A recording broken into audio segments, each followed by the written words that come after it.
How to back up iPhone contacts to iCloud. To get started, first of all go ahead and open up the Settings application on your phone.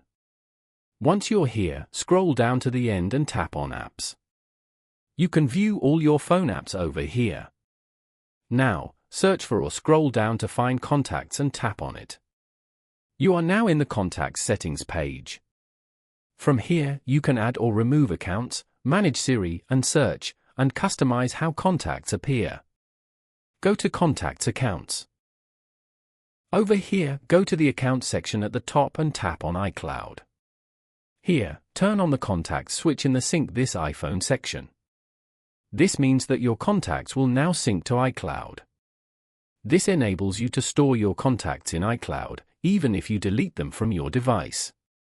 Following these steps, you can easily back up iPhone contacts to iCloud.